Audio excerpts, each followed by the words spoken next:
ठीक है भाई, गुड मॉर्निंग। Good morning. आज हम एक बहुत इंपॉर्टेंट टॉपिक पढ़ेंगे जो कि 6th, 7th, 8th, 9th और बाकी आगे आने वाली क्लासेस के लिए बहुत ज्यादा इंपॉर्टेंट टॉपिक है। That is reproduction in animals. We are also animal, हम लोग भी एनिमल्स ही हैं। We are social animal. Socially मतलब बातचीत कर पाते हैं, समझ रहे हो? सोशल मीडिया पे है, फेसबुक पे है, ये सब है। That is not social. तो उनका जैसे रिप्रोडक्शन होता है वैसे ही रिप्रोडक्शन हमारा भी होता है, वैसे ही रिप्रोडक्शन हमारा भी होता है। अब रिप्रोडक्शन का मतलब ये है कि जब कोई नया यंग वन रिप्रोड्यूस होगा, जैसे कोई बच्चा पैदा हो रहा है, ठीक है, तो वो पैदा कैसे हो रहा है, तो उसको ही हमें समझना है कि जो नया यंग वन बनता है तो वो किस तरीके से बनता है। ऐसा क्या होता है कि नया बेबी रिप्रोड्यूस होता है, समझे? उसको समझना है। अब ये दो तरीके के होते हैं रिप्रोडक्शन, जो होते हैं वो दो तरीके के होते हैं। एक होता है एसेक्सुअल और दूसरा होता है सेक्सुअल। एसेक्सुअल में क्या होता है, देखो दोनों में बहुत सारे डिफरेंस है, दोनों में बहुत सारे डिफरेंस है और वो डिफरेंस में तुम्हें अच्छे से बताऊंगा। एसेक्सुअल में जो है वो हमेशा तुम्हें एक ही पेरेंट होगा। मतलब बहुत सारे ऐसे बैक्टीरिया होते हैं जिनके बारे में तुमने कभी जिंदगी में नहीं पढ़ा, उनके बारे में तुम लोग अब पढ़ोगे आगे कि वो एक है और वो ब्रेक होके दो बन जाते हैं, फिर 2 से 4 हो जाते हैं, 4 से 10 हो जाते हैं। मतलब वो डिवाइड हो रहे हैं, वो डिवाइड होके बहुत ज्यादा फैल जाते हैं। जैसे अमीबा बॉयज होते हैं। अमीबा का मतलब ये है बैक्टीरिया है जो कि पैथोजन है, मतलब बैक्टीरिया का मतलब बीमारियों को कैरी करता है और वो बहुत जल्दी फैलता है। ठीक है, जैसे मैंने यहाँ पे अमीबा लिखा है ना, तो अमीबा क्या है, सिंगल पेरेंट से सिंगल सेल्यूलर है। सिंगल सेल्यूलर का मतलब एक ही सेल है और वही ब्रेक होके दो बन जाते हैं। तुमने फोटो नहीं देखी तो मैं फोटो भी दिखा दूंगा तुम्हें कि अमीबा की जो फोटो होती है वो कैसी होती है। देखिए ना, तो देख लो, ये अमीबा है, ये क्या है, अमीबा है। इस तरीके से अमीबा पेरेंट सेल है, फिर दो में वो डिवाइड हो गए, फिर 2 डॉटर सेल बन गए। ठीक है, ये अमीबा है एक, फिर ये 2 में डिवाइड हो जाएगा इसका न्यूक्लियस और ये 2 छोटे छोटे बन जाएंगे, फिर वो बड़े होंगे, बड़े होने के बाद फिर वो ब्रेक होंगे, फिर 4 बन जाएंगे। ऐसे ही ये रिप्रोड्यूस करते रहते। इसमें क्या है ना, ऐसे इनमें कोई मेल फीमेल नहीं होता, इनमें कोई मेल फीमेल नहीं होता।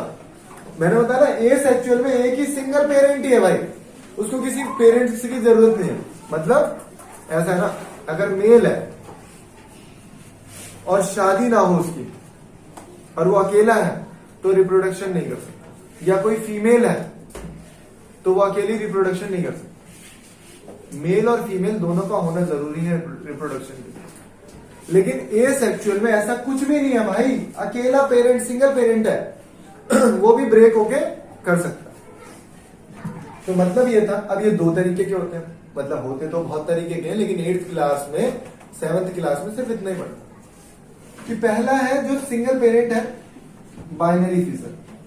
बाइनरी का मतलब होता है, बाइनरी का मतलब 2, कि अगर वो ब्रेक होंगे ना, अगर ये मैंने तुम्हें अमीबा बना के दिखाया है सर, इसके पास एक ही सेल है, फिर ये इस तरीके से बन जाएगा और ये जो सेल था ये 2 में डिवाइड हो गया। ठीक है, अब ये सेल ब्रेक होके 2 अमीबा बन जाएंगे। क्या बन जाएंगे? 2 अमीबा बन जाएंगे, समझे? तो इसे कहेंगे बाइनरी फिशर। किसमें होगा? अमीबा में। दूसरा है मल्टीपल फिशर, एक बॉल सी होगी, ये क्या है, एक बॉल सी। इस बैक्टीरिया का नाम क्या है? प्लाज्मोडियम। प्लाज्मोडियम। और जब ये फटता है, अगर ये ब्लास्ट होगा तो ये बहुत सारे बन जाएंगे, ये बहुत सारे प्लाज्मोडियम बन जाएंगे। एक ही प्लाज्मोडियम था, फिर ये 10 बन गए, 100 बन गए, कितने भी बन सकते हैं। तो that is called multiple fission. मतलब ऐसा नहीं कि 2 में बनेंगे, कितने भी बन सकते हैं, कितने भी बन सकते हैं। अब इसीलिए तो देखो, मच्छर एक हुआ, फिर उसके बाद एकदम से कितने सारे हो जाते हैं। मच्छर का जब सीजन आता है, तो मच्छर का जब सीजन आता है तो कितने सारे मच्छर हो जाते हैं, समझे? तो इसी तरीके से तो प्लाज्मोडियम मैंने तुम्हें बताया। दूसरी चीज है बडिंग। अरे बडिंग क्या होता है? तुमने कभी देखा होगा, एक आलू है, उसमें एक छोटा सा आलू निकल गया है ना, छोटा सा एक आलू के बगल में एक छोटा सा आलू से अटैच होता है, दैट इज कॉल्ड बडिंग। कभी कभार पत्तों में एक और पत्ता निकल जाता है और गांठ सी पड़ जाती है, उसे क्या बोलेंगे? बडिंग। मतलब बडिंग का प्रोसेस जो है, मैं इसको मिटाता हूँ और बडिंग बताता हूँ किस तरीके से होता है। ये एक प्लांट था और इसी प्लांट के अंदर से छोटा प्लांट निकल गया ये अलग, और फिर क्या होगा, ये अटैच है इससे, अभी जुड़ा हुआ है, ये अलग हो जाएगा, गिर जाएगा अलग से, और फिर ये ग्रो कर जाएगा, एक नया प्लांट बन गया, ये नया बैक्टीरिया बन गया।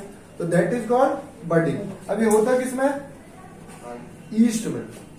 ईस्ट मतलब जब अचार में फफूंदी लग जाती है, कोई चीज फंगस लग जाती है, सुना होगा देखा होगा, तो वो लगती तो थोड़ी सी है, 2-4 दिन बाद बढ़ जाती है, और बढ़ जाती है, और बढ़ जाती है, समझे।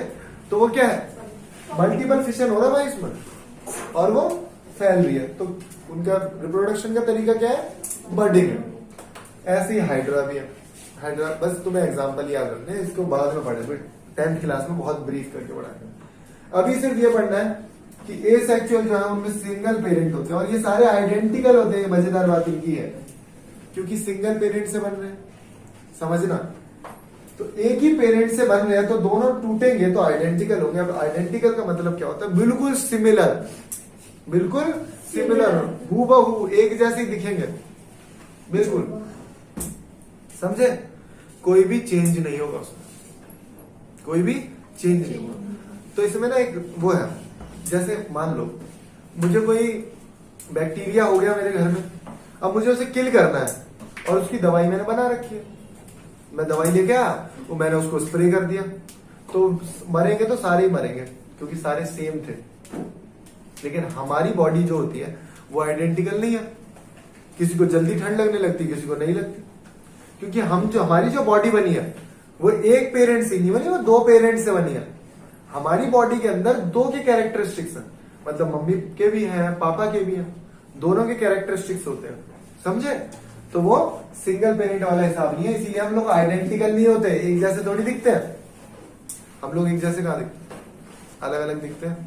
क्यों, क्योंकि हमारे अंदर जो बॉडी में वो बना है, बॉडी बनी है, वो 2 पेरेंट से बनी है, और वो अलग अलग है सारे, समझे ना।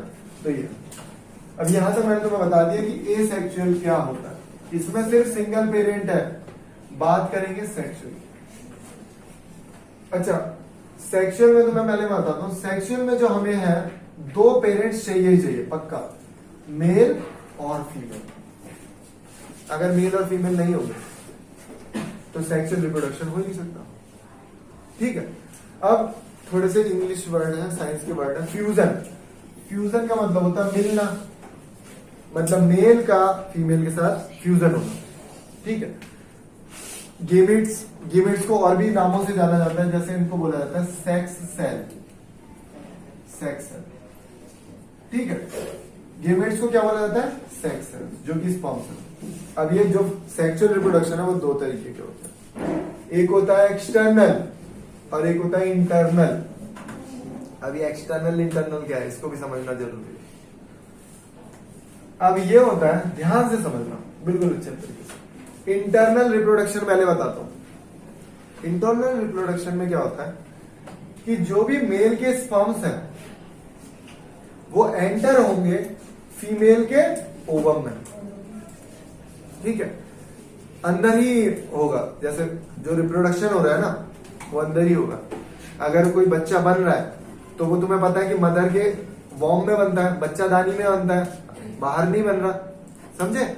लेकिन एक्सटर्नल में क्या है, फ्रॉग में, जैसे फ्रॉग ने क्या किया, स्पर्म्स को बाहर रिलीज कर दिया पानी में ही, और फीमेल ने भी क्या है, उसने बाहर रिलीज कर दिया, या तो उसने एडॉप्ट कर लिया, उसके एग्स को ले लिया, तो फर्टिलाइजेशन हो जाएगा। और कई बार फर्टिलाइजेशन बाहर भी हो जाता है, मेल और फीमेल बाहर ही पानी में मिल जाएंगे, लेकिन ऐसा हमारे ह्यूमन बींग्स में नहीं होता, समझ में। इंटरनल और एक्सटर्नल का केस ये है कि जो फर्टिलाइजेशन होगा वो इंटरनल ही होगा। तो फर्टिलाइजेशन हो रहा है ना वो बॉडी के अंदर हो रहा है तो इंटरनल, फर्टिलाइजेशन बॉडी के बाहर हो रहा है तो एक्सटर्नल। एक बहुत छोटी सी बात है, ठीक है। अब तुम्हें समझाना है कि भाई मेल गीमेट्स को क्या कहते हैं, फीमेल गीमेट्स को क्या कहते हैं, ये सारी चीजें तो बहुत जरूरी है। फ्यूजन का मतलब मैंने तुम्हें बता दिया, फ्यूजन का मतलब ये होता है कि फीमेल गैमेट्स का मेल गैमेट्स के साथ मिलना। अब ये कैसे मिलते हैं, क्या होता है, मैं तुम्हें बताता हूं, ठीक है। अब देखो मैं तुम्हें बताता हूं कि फ्यूजन ऑफ गैमेट्स क्या है या फ्यूजन ऑफ सेक्स सेल्स क्या है। अब मेल रिप्रोडक्टिव ऑर्गन एक मेल रिप्रोडक्टिव ऑर्गन पढ़ाऊंगा, एक फीमेल रिप्रोडक्टिव ऑर्गन पढ़ाऊंगा, वो नेक्स्ट क्लास में करवाऊंगा। लेकिन बस पहले ये बता दूं कि आफ्टर मैरिज, शादी के बाद होता ही है कि जो मेल गैमेट्स हैं, मतलब वाइल आफ्टर सेक्स, होता ही है कि जो मेल के गैमेट्स हैं जिन्हें हम स्पर्म्स कहते हैं, जो स्पर्म्स होते हैं उसके अंदर डेटा होता है, डेटा का मतलब क्या कि जो रिप्रोडक्शन के बाद जो बेबी बनेगा उसकी आईज कैसी होगी, उसका हेयर कलर कैसा होगा, उसकी हाइट कैसी होगी, वो बोलेगा कैसे, ठीक है। तो कई बार तुमने देखा होगा ना कि जो बच्चा पैदा होता है उसकी आवाज, उसका बोलने का तरीका उसके पापा से मैच करता है, तो बोलते हैं ये तो पापा पे गया। तो वो क्यों? क्योंकि जो स्पर्म्स हैं उनके अंदर डेटा है। अब ये डेटा बहुत सारा होता है, मतलब ये मजाक नहीं है, बहुत ज्यादा टीबीज में होता है। जैसे तुम हार्ड डिस्क वगैरह पता है ना तुम्हें, जीबी, टीबी, तो ये टीबीज में होता है डाटा। अब ये जो डाटा है वो ये जो स्पर्म्स है वो कहाँ जाएंगे? फीमेल रिप्रोडक्टिव ऑर्गन में। कहा जाएंगे वो? फीमेल रिप्रोडक्टिव ऑर्गन में। फिर वो उसे मिलेगा ओवा, जिसे हम एग बोलते हैं। अब ओवा के साथ मिलके एक फर्टिलाइजेशन होगा, फर्टिलाइजेशन। अब फर्टिलाइजेशन का मतलब क्या है? जब स्पर्म्स ओवा से मिलते हैं उसके बाद फर्टिलाइजेशन होता है, ठीक है। फर्टिलाइजेशन के बाद एक सेल बनता है जिसको हम बोलते हैं जाइगोट। जाइगोट का मतलब ये है कि एक सेल बन चुका है। अब ये नहीं कि अभी उसके हाथ पैर बन गए, ये ऐसा कुछ भी नहीं हुआ, ये उसका कुछ भी नहीं हुआ, सिर्फ क्या बना है? सेल बना, समझे?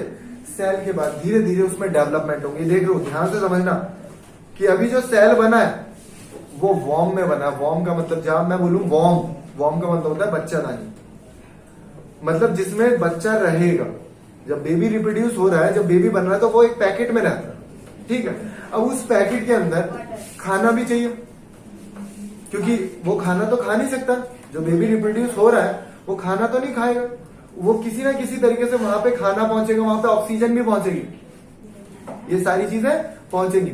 वो सारा मैं तुम्हें बताऊंगा जब फीमेल रिप्रोडक्टिव ऑर्गन पढ़ाऊंगा तब, कि कैसे उसको खाना मिलता है, कैसे उसका रिप्रोडक्शन, मतलब कैसे उसके हाथ बनते हैं, पैर बनते हैं, सारी चीजें। कौन से हफ्ते में क्या बनता है ना, कब आईज बनना शुरू होती है, कब हार्ट बनना शुरू होते हैं। छठे हफ्ते में उसके छठे हफ्ते में मतलब लगभग 2.5 महीने बाद उसकी हड्डियां बनना शुरू होती हैं। और जब बॉडी में हड्डियां बनना शुरू होती हैं तो एक केमिकल निकलता है CPH4। उस दौरान, उस केमिकल के दौरान फीमेल की तबीयत भी खराब होती है। जब वो हार्मोन निकलता है ना, उस दौरान क्या होता है? फीमेल की तबीयत भी खराब होती है। तो मैं तुम्हें बताऊंगा कि क्या, कब, कैसे होता है। अब जाइगोट बन गया, कुछ दिनों बाद जाइगोट एक सेल था, अब वो सेल मल्टीपल सेल में डिवाइड होगा। वो सेल्स डिवाइड होंगे और बड़े बड़े, मतलब समझ रहे हो, खूब सारे सेल हो गए। अब खूब सारे सेल होने के बाद एम्ब्रियो बन जाए। ये स्टेजेस होती है, पता है? पहले हफ्ते में, दूसरे हफ्ते में, तीसरे हफ्ते में, चौथे हफ्ते में। हर हफ्ते कुछ ना कुछ डेवलप होता है, हर हफ्ते कुछ ना कुछ डेवलपमेंट होती रहती है बेबी में। फिर कुछ 9 महीने बाद, या कई बार क्या होता है 7 महीने में फुली मैच्योर हो जाता है बच्चा, मतलब हाथ पैर सब बन जाते हैं। लेकिन वो इतना डेवलप नहीं हुआ होता कि वो बाहर के कंडीशन में, देखो पेट का जो वॉर्म है उसका अंदर टेम्परेचर अलग है, उसका टेम्परेचर, प्रेशर, हर चीज अलग है। तो कई बार होता है कि वुमेन ढंग से बेबी डेवलप नहीं हुआ, लेकिन डिलीवरी हो गई, उसे निकालना पड़ा, तो उसे किस में रखते हैं? एक बॉक्स में रखा जाता है, एक बॉक्स में। उस बॉक्स में, कांच के बॉक्स में ये होता है कि जो मम्मी के पेट के अंदर जो टेम्परेचर होगा, जो सारी चीजें होंगी, एनवायरमेंट होगा, वही उस बॉक्स का होगा। जब तक वो ठीक तरीके से डेवलप नहीं हो पाता तब तक वो उसे बॉक्स से बाहर नहीं निकाला जाता। जब वो बाहर का टेम्परेचर और एनवायरमेंट के लिए अडॉप्ट हो जाता है तब उसे बाहर निकाल देते हैं, ठीक है। फिर जब भी बच्चे के अंदर न्यूट्रिशन मिलेंगे तो एक प्लेसेंटा, या मैं तुम्हें एक बताऊं, एक पाइप के थ्रू मिलते हैं। ये जो हमारी कॉर्ड से कनेक्टेड होता है, जो पाइप होती है वो हमारी नाभि से कनेक्टेड होती है, उसी से सारा न्यूट्रिशन जाएगा। हमारी आंख, नाक, कान सब कुछ बंद रहेगा, मुंह कुछ भी नहीं खुला होता उस टाइम, कुछ भी पार्ट, कुछ भी होल है अगर बॉडी के अंदर, वो ओपन नहीं होता। इसीलिए जैसे ही बच्चा पैदा हो जाता है उसे निकाल लिया जाता है और ये कॉर्ड को काटा जाता है, तो हम पीठ पे थोड़ा सा थप करते हैं। तो हमने देखा होगा मूवीज में कि बच्चा रो क्यों नहीं रहा है, बच्चा खांस क्यों नहीं रहा, बच्चा एक्टिव नहीं है।